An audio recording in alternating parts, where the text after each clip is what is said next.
three-point range, 16 of 77 over the final two of the series. Here's Boston head coach Joe Mazzulla. So after spending the whole season kind of trying to play off of getting stops, just kind of create open threes, how did this kind of represent a lot of the struggles you guys had all season?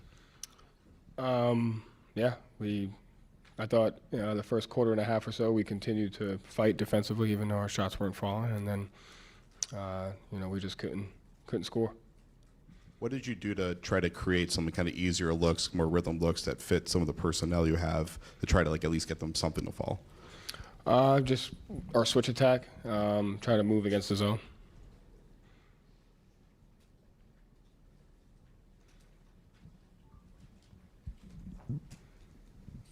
Sure, what was the difference between tonight and the last three games where you seem to be playing with confidence, the defense was good, there was energy there? Tonight, it just seemed like after the first 6 minutes, something changed.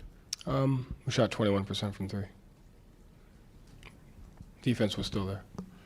Is this team too reliant on the three-point shot? Does that have to change? No. Joe, how did the game plan have to adjust to navigate perhaps any limitations Jason had? Nothing. I mean, I thought he just tried to play through it as best as he could.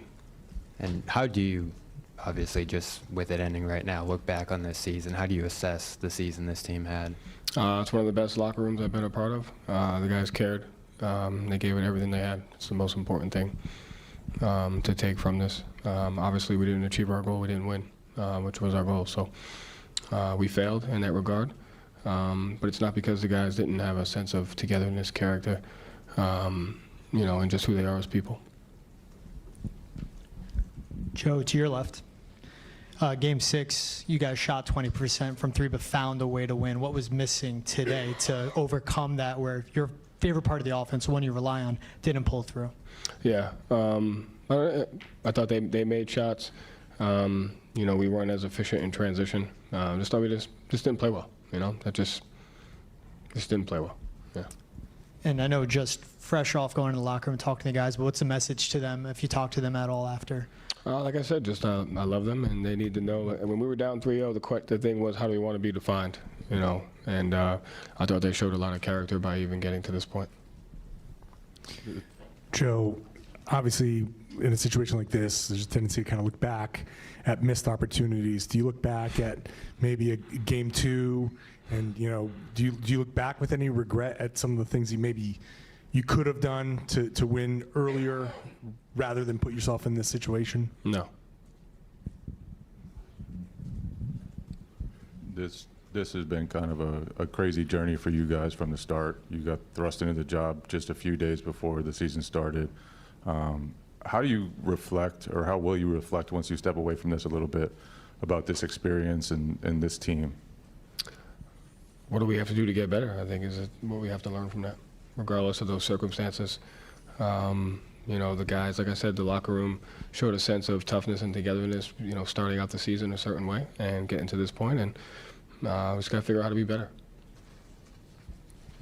Joe, obviously, you almost made history. What do you think the difference was at the end in this series for you guys? And I guess how proud are you of this group, the way that they did show the character in coming back? Yeah, that's the most, the most important thing is that. They could have easily have folded, and they didn't. And so that's just who they are. As people have said it all year long.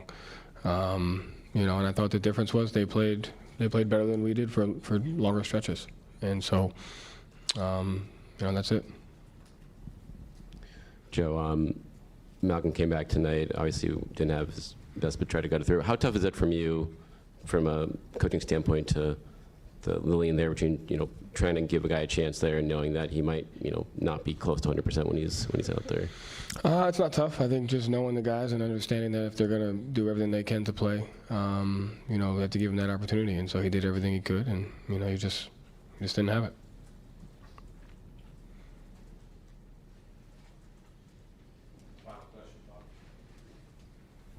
Yeah, Joe, you're underplaying it. Your best player was injured on the first play of the game, and they were coming after you defensively. Can you just talk about how much, I know you don't want to make excuses, but your best player was hurt? What do you want me to say? You answered it for me. They played well. The Heat played better than we did, and that's it. You know, credit to them. We didn't play well tonight. Thank you, Joe. Thank you.